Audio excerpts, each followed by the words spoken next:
there, how are you doing? My name is Angel, and I like all things that are mysterious. And currently, because of the weather that we've been having, I decided to make a video about winter weather disasters. So we're just going to hop right on into it because we just had a polar vortex hit Illinois. So, of course, polar vortex is going to be on there. But I was curious as to what other kind of really big winter weather disasters we've had in the past to see if maybe history is repeating itself. Because we know it does, right? We know history is notoriously known to repeat itself. Anyways, we're just going to hop right on into it. Winter calm, serene, and breathtaking until it's not. Today, we're taking a deeper dive into the disasters that prove winter can be one of the most dangerous seasons. From deadly blizzards to avalanches and the hidden dangers of ice storms, we'll uncover the science behind these events, the lives impacted, and the lessons we all learn. Blizzards are among the most dramatic and deadly of winter weather events. They combine heavy snowfall, extreme cold, and ferocious winds to create conditions that can paralyze cities and leave devastating impacts. The Great Blizzard of 1888. From March 11th through March 14th, 1888, and it impacted New York, New Jersey, and the New England region, dropping about 40 to 55 inches of snow. There was over 400 fatalities. So I have a question. The thing I noticed while I was making this is that there's not an exact number of fatalities. And I'm just wondering as to why. Why does it say over 400? Why is there not an exact number? That's the only question I have about fatalities and why it's listed as it is. The Great Blizzard of 1888 is one of the most infamous winter storms in U.S. history. Winds reaching up to 45 miles per hour caused snowdrifts as high as 50 feet, burying trains, homes, and entire towns. Telecommunication lines were destroyed, cutting off communication in major cities like New York and Boston. And the legacy from the storm was it highlighted the need for underground infrastructure, leading to the development of subway systems in New York City. It also prompted improvements in weather forecasting and communication. The next big blizzard was the Schoolhouse Blizzard of 1888, and it happened on January 12th, 1888, and it affected Nebraska, South Dakota, Kansas, and Minnesota. And it dropped several feet of snow. Fatalities, over 235. I will never understand these numbers. That's the only thing I didn't understand. Why is there not an exact number? So, fatalities over 235. Maybe it was because it happened in 1888 and they just didn't track things. I don't know. But we see that over time. So, even in more recent times, they still have not exact numbers. So I don't know. I don't know what that's about. But anyways, also known as a children's blizzard, this storm struck suddenly during an unseasonably warm day. Temperatures plummeted and fierce winds created whiteout conditions, leaving many school children and workers stranded. Tragically, many victims froze to death trying to find shelter. The legacy from the storm is it raised awareness about the importance of weather prediction and communication, inspired innovations in public safety measures, especially in rural areas. And then the next blizzard that made this list is the Great Lakes Blizzard of 1977, and it happened from January 28th through February 1st of 1977. It impacted western New York and southern Ontario. It says that it dropped 100 inches of snow, partly from lake effect snow. Fatalities include 23. There's an actual number. We don't see a lot of that. This blizzard was fueled by a combination of lake effect snow and extremely high winds. Buffalo, already buried under a deep snowpack, experienced continuous snowfall and wind gusts of 50 miles per hour. Entire neighborhoods were buried and thousands were stranded.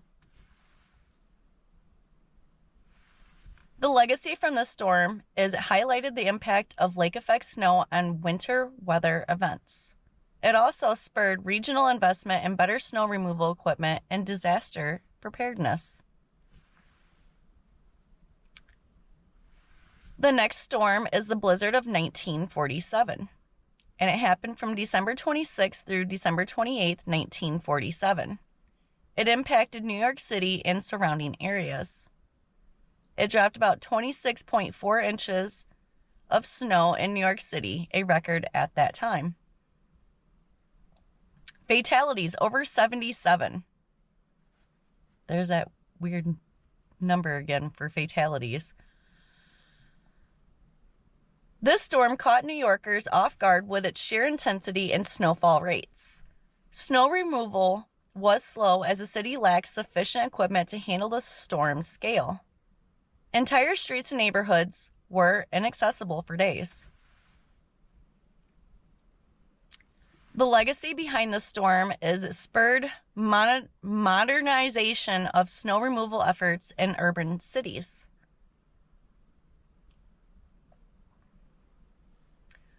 The next big blizzard is the Iran blizzard of 1972. Hold on, we're going to stop. I had no idea that Iran has ever seen snow. Why? I don't know. I always thought it was like real hot and humid and stuff there. They just didn't. I thought it was so close to the equator. Maybe. I don't know. But I was blown aback when I seen that Iran had a blizzard and that it was pretty severe.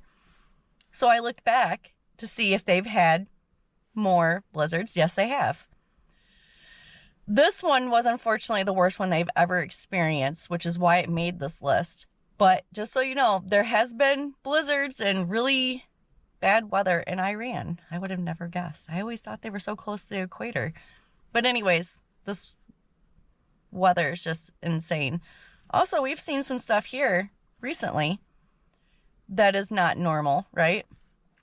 Texas had snow. Florida had snow recently, right? So there's things that I've never... Maybe it's happened, I just didn't pay attention. I don't know. I didn't look into Florida and Texas. But I looked into Iran because it was on my list. So there's that.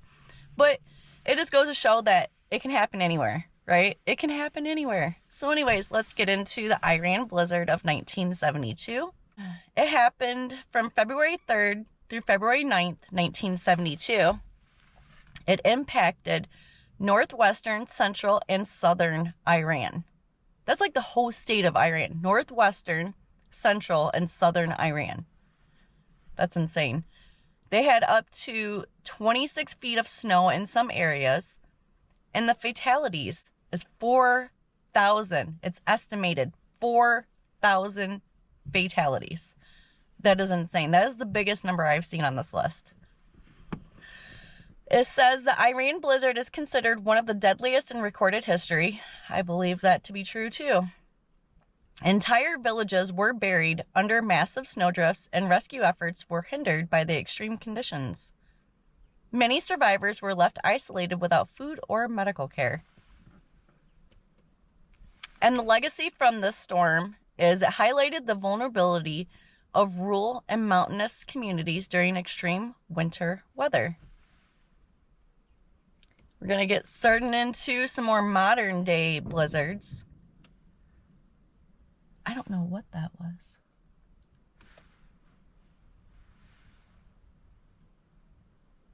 I don't know what that was. All the birds took off though. Well, anyways. The next storm is the blizzard of 1993. And they called it the storm of the century. And it happened from March 12th through March 15th of 1993. It impacted eastern U.S., spanning from Florida to Maine. It dropped about 20 to 50 inches of snow, which varied across the regions. And the fatalities are over 300. I don't understand why there's an exact number.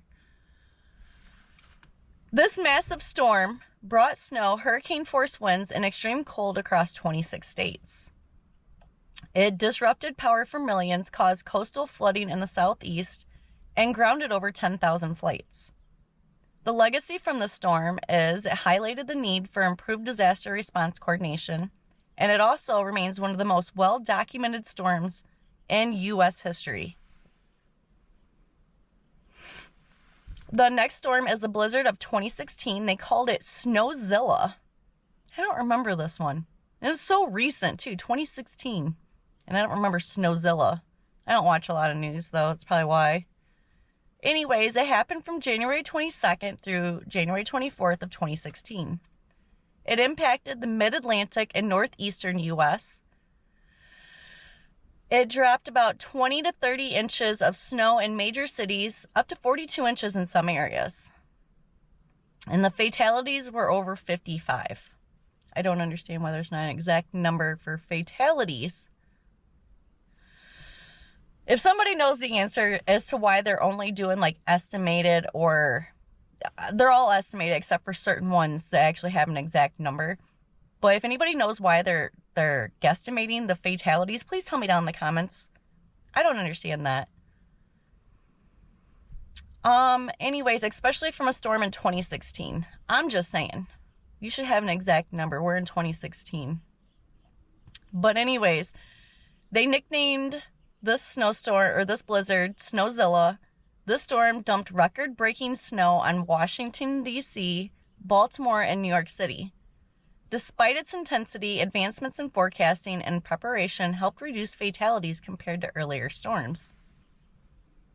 But they still can't give us an exact number of fatalities.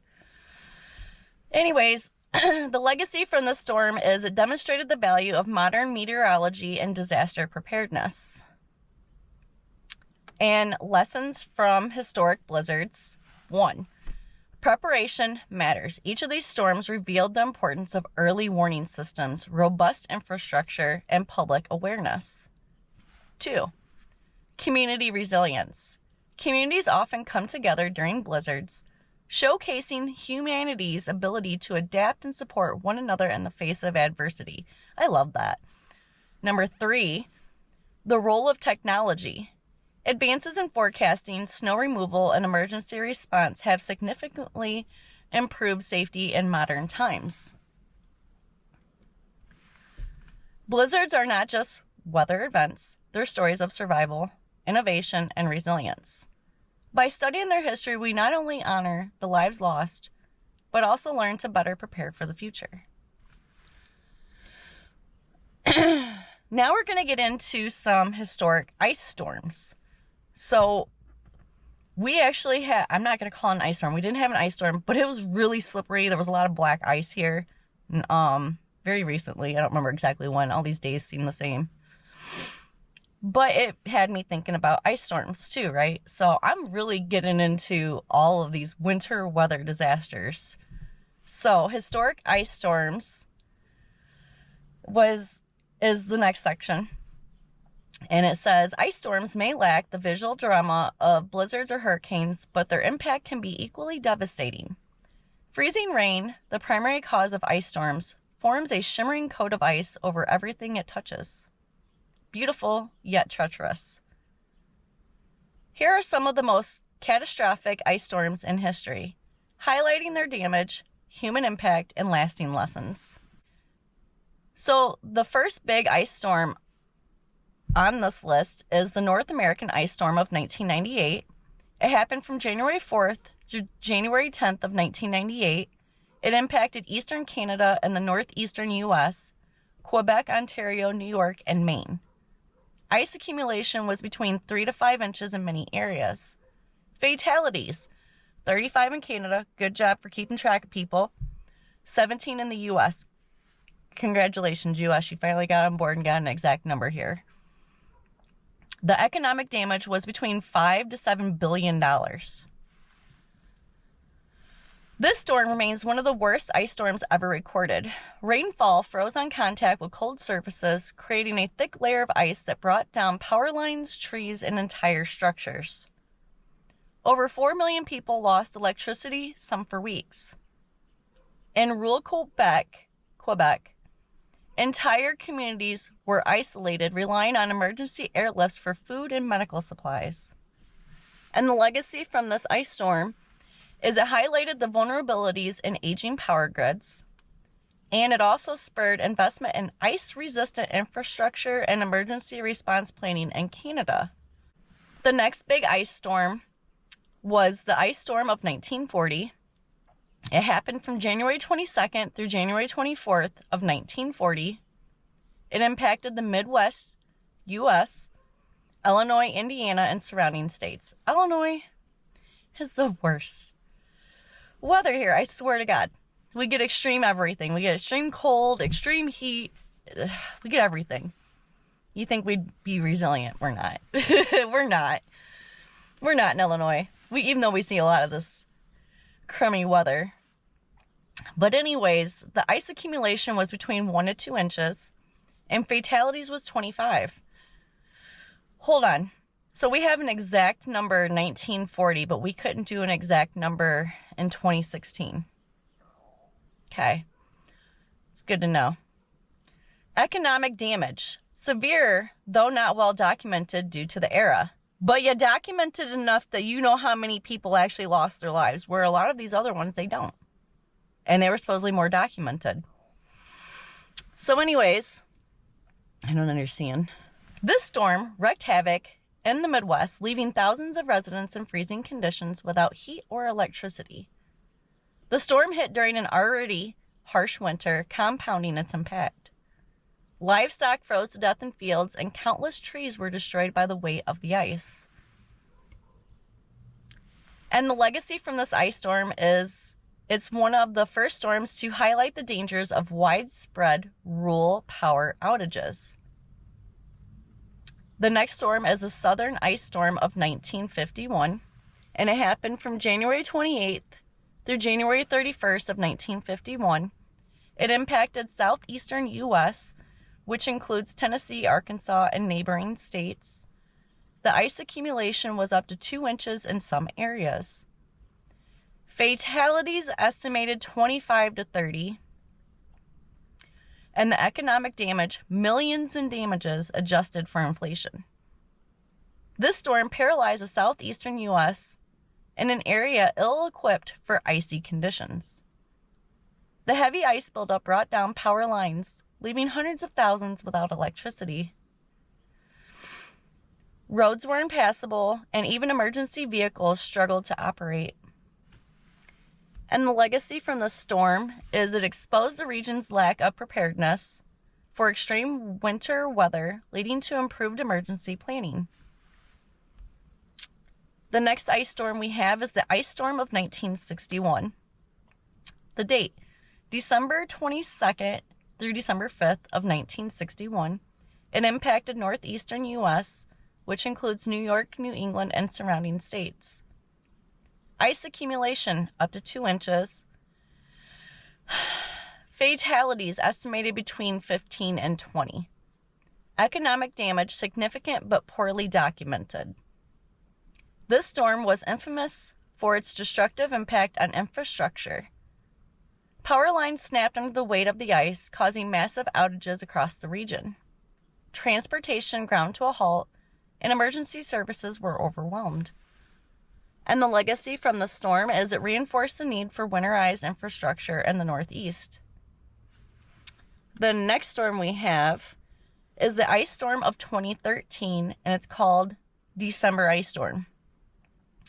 And it happened from December 20th through December 22nd of 2013. It impacted eastern Canada and parts of the northeastern U.S. The ice accumulation was between 1 to 2 inches in many areas, and the fatalities were at least 27. Economic damage is $200 million. This storm struck during the busy holiday season, compounding its effects. Millions were left without power, and travel was severely disrupted. Trees and power lines across Ontario and Quebec collapsed under the weight of the ice. And the legacy from this ice storm is it prompted further investment in winter storm preparedness and power grid resilience in Canada. The next one is the St. Louis ice storm of 2006. Oh, 2006 is the year my son was born. So anyways, this storm happened from November 30th through December 1st of 2006. And it impacted Missouri, Illinois, and surrounding states. Ooh, you know what? I do remember this one. Because my son was a baby and I didn't want to take him outside. I remember he was really sick about this time. And I kept telling him, I'm like, well, he's really sick, but I don't want to bring him outside. It's just really bad out there. Poor little guy. He was only like 6 months old. So I actually think I remember this one. But anyways, the ice accumulation was up to 1.5 inches and the fatalities included 27. The economic damage was $500 million. This storm struck early in the winter season, catching many residents and cities unprepared. Ice accumulation caused widespread power outages for over 500,000 people. Emergency shelters were overwhelmed, and the storm significantly disrupted air and road travel. And the legacy from the storm is it highlighted the importance of early season storm preparedness. Why do I keep trying to say season wrong? It's like I'm trying to say seasoning or something. I don't know. But anyways, the next storm is the ice storm of 1976. It happened from March 2nd through March 5th of 1976. It impacted Midwest U.S., which includes Ohio, Indiana, Kentucky, and surrounding states. The ice accumulation was up to 1 inch, and fatalities estimated between 12 to 15. Economic damage severe but not well documented. This late season storm brought heavy ice, damaging homes, trees, and power lines. It also caused severe crop damage as many fruit trees and plants were already beginning to bud for spring. And the legacy of the storm is a reminder that ice storms can occur outside the traditional winter weather season. All right, and the next storm is the ice storm of 1994, which happened from February 9th through February 13th of 1994. It impacted Mississippi, Tennessee, Alabama, and surrounding states. The ice accumulation was between 1 to 3 inches, and the fatalities were over 9. Economic damage estimated at $1 billion. This storm devastated the South, leaving hundreds of thousands without power for up to 2 weeks. The lack of preparation in a region unaccustomed to icy conditions led to widespread infrastructure failures. And the legacy from the storm led to updated emergency protocols for winter weather in the southern U.S. And the lessons from historic ice storms include 1. Infrastructure resilience. Many ice storms reveal weaknesses in power grids and transportation systems. Investments in winterized infrastructure are critical to mitigating future disasters. Number 2, emergency preparedness. Having backup power supplies, food, and emergency kits can make a significant difference during prolonged outages. 3, climate awareness. Ice storms can strike anywhere, even in regions unaccustomed to freezing temperatures, underscoring the need for widespread preparedness. Ice storms may seem understated compared to other natural disasters, but their silent devastation leaves lasting impacts on communities and ecosystems. By studying these historic events, we can learn to better prepare for and adapt to nature's icy wrath. Now we're going to move on to avalanches. Avalanches are among the deadliest and most unpredictable natural disasters, often occurring without warning. These massive slides of snow, ice, and debris can destroy anything in their path, leaving devastation in their wake. Below are some of the most notable avalanches in history, highlighting their causes, impact, and lessons learned. The first one is the White Friday Avalanche, and it happened on December 13th of 1916, and it was located in the Italian Alps during the World War I battle zones. And the fatalities, this is the most extreme one I've seen so far for the fatalities. And it's not an exact number. It says over 10,000. During World War I, artillery fire in the Italian Alps inadvertently triggered a series of avalanches that buried soldiers on both sides of the conflict. The heavy snowfall combined with unstable conditions created deadly slides that engulfed entire encampments. And the legacy from this avalanche is it highlighted the impact of human activity in triggering avalanches. And it still remains one of the deadliest avalanche events in history. And the next one is the Wellington Avalanche. And it happened on March 1st, of 1910. And it was located in the Cascade Mountains in Washington State. And the fatalities included 96.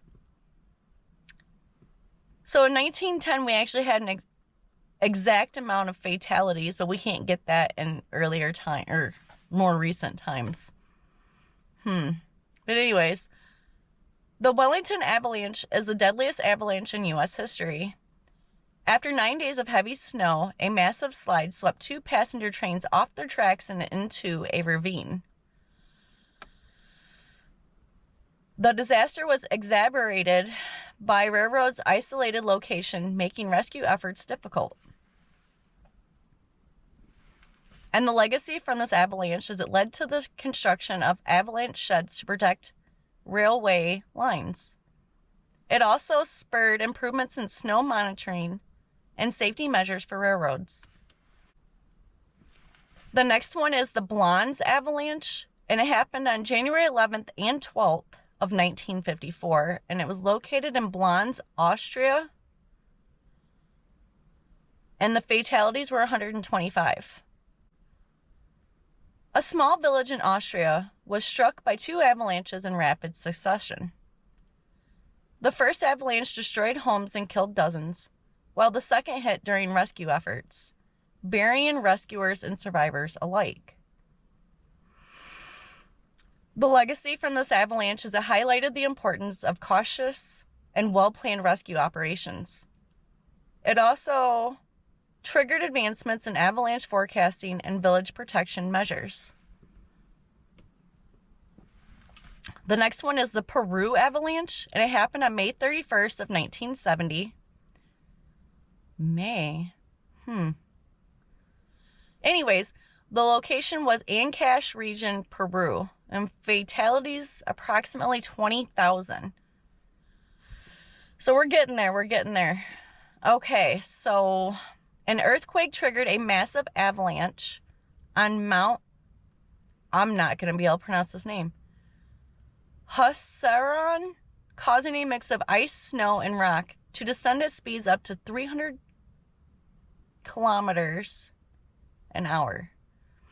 Entire towns, including Yungay and Ranrahirca, were buried under meters of debris. I'm sorry if I botched some names. I don't know how to pronounce that. So the legacy from this avalanche is it remains one of the deadliest avalanches in recorded history, which you said in the last one that had 10,000 from World War I, where it took off both people, all of the army on both sides. So anyways, I don't think it has to be the deadliest one, because right now we're at 20,000. But the last one said it was one of the deadliest avalanches in recorded history as well. The one from World War I. So it just, I don't know. That one right there. Which do they just title them all the same? They're like, oh, it was one of the deadliest in history, and they just don't ever take that title away and give it to somebody else. Or to a different storm, I mean. Not even a storm. An avalanche isn't really a storm. It is an event, though. So, anyways, it spurred international attention to avalanche and earthquake hazards in mountainous regions. The next one, I'm not laughing about any of this that's happened, none of the tragedies or anything. I'm laughing because I can't pronounce words, Okay? The Tyrolean Avalanche disaster, and it happened from January through February of 1951. And the location was Austrian and Swiss Alps, and the fatalities were over 265. Known as the Winter of Terror, this series of avalanches struck the Alps after weeks of heavy snowfall and high winds. Entire villages were destroyed and thousands were displaced. And the legacy it left was it prompted a significant focus on avalanche safety in the Alps. It also introduced stricter building codes and improved forecasting techniques. Oh, here's that word again. All right. The one I can't pronounce, it's on here again, was the Ranrahirca Avalanche, and it happened on January 10th of 1962, and it happened in Mount Huascarán, Peru, and fatalities included over 4,000. 8 years before the 1970 disaster, another catastrophic avalanche struck the same region, burying the town of Ranrahirca.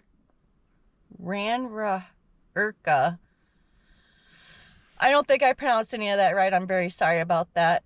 It served as a warning of the area's susceptibility to avalanches, but unfortunately did not prevent future tragedies. And the legacy that it left is it reinforced the need for long-term disaster planning in high-risk areas. The next one, I'm not going to be able to pronounce this one either. I'm going to give it a good shot, though. The Galtur Avalanche, and it happened on February 23rd of 1999, and the location was in Galtur, Austria, and the fatalities were 31. The Galtur Avalanche struck the small Austrian village of Galtur after weeks of heavy snowfall created highly unstable conditions. The avalanche traveled at speeds at over 120 miles per hour, demolished buildings, and leaving a path of destruction. And the legacy from this is it highlighted the importance of controlled avalanches to reduce risks. And it also led to better avalanche protection systems, including reinforced buildings and barriers. The next one is the Tunnel Creek Avalanche, and it happened on February 19th of 2012. And the location was Stevens Pass, Washington State, and the fatalities included 3. This avalanche, which occurred in the backcountry near Stevens Pass, claimed the lives of 3 experienced skiers. The event brought attention to the risks of recreational activities in avalanche-prone areas, even for seasoned professionals. And the legacy it left was it raised awareness about avalanche safety for outdoor enthusiasts. It also increased focus on avalanche education and personal safety equipment like beacons and airbags. The next one is the Annapurna Avalanche, and it happened on October 14th of 2014, and it was located in Annapurna Circuit, Nepal. Fatalities were 43. A sudden snowstorm triggered avalanches along the popular Annapurna Circuit trekking route. Many trekkers and guides were caught unaware by the rapidly deteriorating conditions. And the legacy it left behind was it highlighted the importance of monitoring weather conditions in trekking regions. And it also led to stricter safety measures and improved communication systems for remote areas. And the lessons from historic avalanches include, number 1, human activity in avalanches. Construction, skiing, and other human activities in avalanche-prone areas often increase risks. Controlled avalanches and stricter regulations can mitigate these dangers. Number 2, preparedness and forecasting. Advances in avalanche forecasting, such as snow stability, analysis, and weather monitoring, have saved countless lives. Number 3 is a community resilience. Many avalanches highlight the importance of community efforts in rescue and recovery operations, especially in remote areas. Number 4 is safety education. Training in avalanche safety combined with proper equipment like beacons, probes, and airbags is essential for outdoor enthusiasts. Avalanches are a reminder of the power and unpredictability of nature. While they can't always be prevented, understanding their causes and impacts allows us to better prepare and protect those who live, work, or play in snowy mountain regions. We are moving on to polar vortexes. The polar vortex is a large, swirling, massive cold air that typically sits over the Arctic. Occasionally, it weakens, sending frigid air southward and causing extreme cold outbreaks. These events can be deadly and disruptive, impacting millions. Below are some of the most significant polar vortex events in history, their effects, and the lessons they left behind. We are starting with the 2014 North American Polar Vortex, which happened from January 2nd through January 11th of 2014, and it was located in the U.S. Midwest, East Coast, and parts of Canada. The temperature was negative 37 degrees in North Dakota, wind chills as low as negative 60 degrees. The impact it left was record-breaking cold across the Midwest and Great Lakes, with over 20 fatalities due to exposure and accidents. Thousands of flights canceled, schools and businesses closed, and power grids strained. And the legacy that it left was it highlighted vulnerabilities in energy infrastructure as natural gas supplies struggled to meet heating demand. And it also popularized the term polar vortex in mainstream media. The next one we have is the polar vortex of 2019. I remember this one. Late January to early February of 2019. The location was Midwest US and Canada. The temperature was negative 56 degrees Fahrenheit, wind chills in Minnesota, and negative 23 degrees Fahrenheit in Chicago. The impact was more than 20 deaths attributed to extreme cold, water mains froze, and heating systems failed in many homes. Agriculture losses as livestock and crops were exposed to sub-zero temperatures. The legacy that it left behind is it spurred discussions about climate change and its potential impact on the behavior of the polar vortex.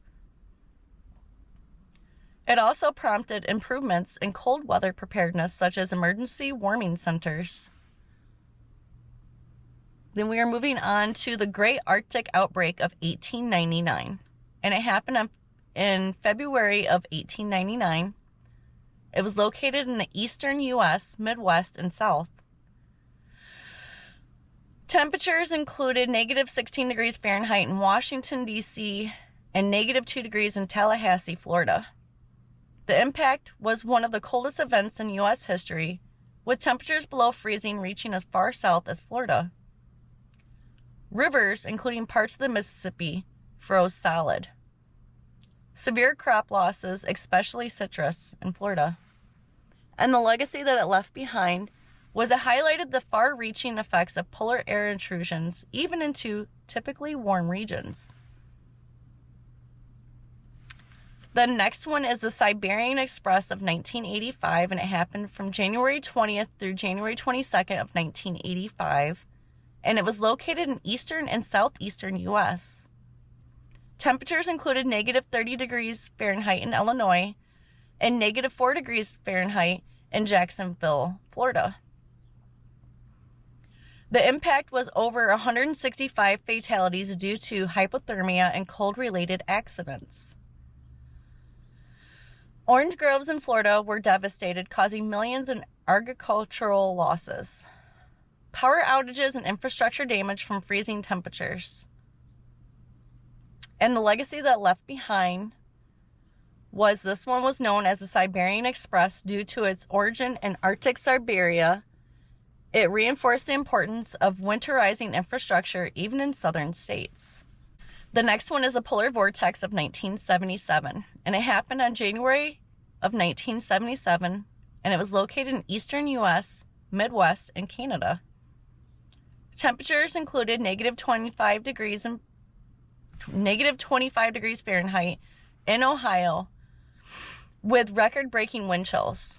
The impact was Buffalo, New York, experienced its coldest month on record. Schools and businesses closed for weeks due to unrelenting cold. And there was also widespread snow cover across the U.S., with snow even reported in Miami, Florida. Do they even have coats in Florida? Probably not. Anyways, the legacy it left was it prompted discussions about cold weather, energy policies, and resource allocation. And the next one is the 1947 polar cold snap. And it happened in February of 1947. And it was located in the United Kingdom and Europe. Temperatures below zero in parts of the UK and Europe. Achoo! Achoo! Achoo! Jesus, I sneezed so hard I sneezed my Bluetooth right out of my ear. The impact was one of the coldest winters in European history, with widespread infrastructure breakdowns as rivers and canals froze. Also, severe food shortages due to prolonged snow and frozen farmland. And the legacy that it left behind was it underscored the need for coordinated energy and food distribution systems during prolonged cold events. The next one is the cold wave of 1929, and it happened from February through March of 1929. The location was Central and Eastern Europe, with temperatures of negative 40 in Poland, negative 22 degrees in Germany. The impact was one of the coldest winters of the 20th century in Europe. Rivers like the Danube froze, halting transportation and trade. Thousands of deaths from hypothermia and starvation. And the legacy that it left behind was it marked as one of the most severe winters on record in Europe. It led to increased focus on winter preparedness. The next one is the Texas Polar Vortex, which I remember this one too. And it happened in February of 2021. Location was southern U.S., especially Texas. The temperatures included negative 2 degrees Fahrenheit in Dallas and negative 13 degrees in Amarillo. I've not been to Texas, so I don't know. But anyways, the impact, a rare Arctic blast brought catastrophic cold to Texas and the southern U.S. The state's power grid failed, leaving millions without electricity, heat, or water for days. That's the bad part of being on their own power grid. But anyways, at least 246 deaths, with damages exceeding $195 billion. And the legacy that it left was exposed vulnerabilities in Texas's independent power grid and lack of winterization. God, these words. Anyways, it also sparked policy debates and calls for infrastructure upgrades. And the lessons that we can take from the polar vortex events is, number one, infrastructure winterization. Many disasters highlight the need for cold weather infrastructure, especially in regions unaccustomed to extreme cold. 2, energy grid resilience. Polar vortex events strain power grids, emphasizing the need for energy diversification and backup systems. Number 3 is public awareness. Educating the public on cold weather preparedness can save lives during sudden polar outbreaks. Number 4, climate change concerns. Scientists are studying whether climate change, particularly warming in the Arctic, is increasing the frequency or severity of polar vortex disruptions. Polar vortex events are a stark reminder of the power of Arctic weather to disrupt life far beyond its usual domain. By learning from these historic occurrences, we can better prepare for the next Arctic blast. But it says, winter may be fierce, but it's also a season of resilience. From historic storms to modern day ice events, we've learned that preparation, innovation, and community are the keys to weathering the storm. What's your most memorable winter story? Share it below, and let's keep the conversation going.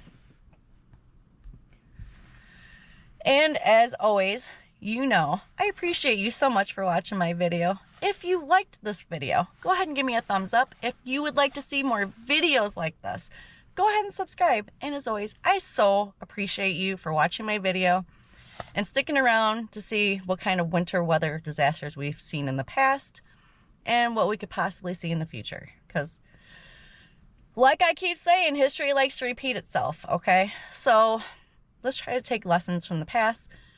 If you have to go somewhere, keep sand in your trunk, kitty litter, something that can help give you a little bit extra traction in the winter in your vehicle. And I hope you guys stay safe, warm, and I'll see you guys in the next one. Bye!